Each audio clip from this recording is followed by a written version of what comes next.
you need a house between 3 to 3,500 square feet or less to successfully raise 2 children and to have a spouse you don't even like with plenty of room. Okay? You don't need a 6,000 square foot house. And the money would be much better spent on psychologists and medications and yoga retreats than too big of a house. So please don't saddle yourself up with too big of a house. They are not a good investment. The extra money you spend on a house increases your real estate taxes, increases your utility bills, increases your repairs. So the man I had dinner with 2 weeks ago who has the real issues has a big, big house. The man I had dinner with 2 nights ago has a 3,500 square foot house. He also has 300 other rental houses that he owns. That's absolutely true. So please don't get carried away with standard of living. So let me segue to something not on here. Whatever that thing is that causes your inner being to think that you need really nice material assets, if you can get control of that, figure that out, and understand that it's not always logical, you will save millions of dollars and you will save a lot of heartache. A lot of people have done very well in real estate. Your house, if you're going to live there for 5 to 7 years, is a reasonable investment. But houses do not go up in value as fast as what the newspaper tells you. Because here's what happens. The newspaper says the median house in the Tampa Bay area has gone up 4% a year. Now, the median house in the Tampa Bay area is this imaginary house, and it's 20 years old, okay? But your house is now 21 years old 1 year later, and the building that your house is older. And a house lasts 60 years. So you divide 60 by divide 100 by 60, you get 1.66% reduction in the value of your building every year.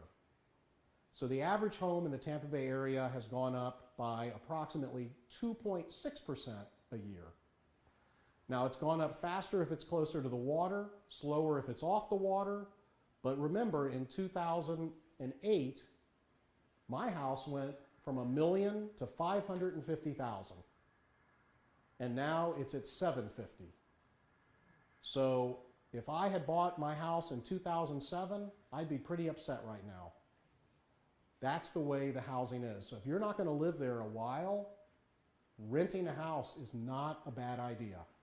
Buying a house is a good idea because you own it, it's solid, it's creditor-proof under Florida law, but renting a house at much lower than what your mortgage payment would be may be a good idea. And especially if you're going to buy a 2-bedroom townhouse that you know you're going to outgrow and need to sell within 5 years, unless you plan to make that rental property because you want to be a landlord, that is probably not going to be a good idea.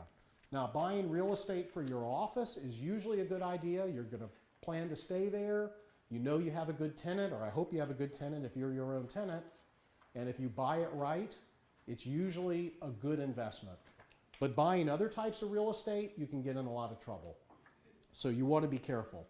One thing you want to be very careful of in your lifetime is any transaction where you are signing on a promissory note with other people.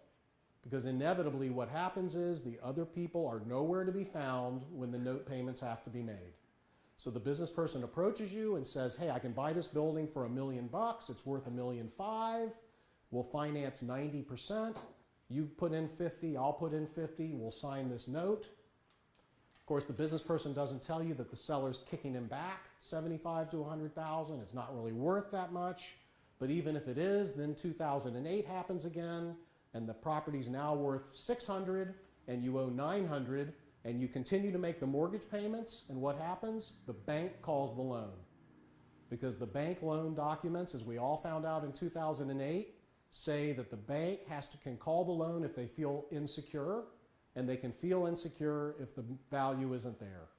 So in 2008, what caused a big drop in the market was that the FDIC actually went into the banks and said, hey, you need to appraise all these properties that you have mortgages on, and if the people don't have enough equity, even though they're making payments perfectly, you have to make them put more money down or foreclose on them.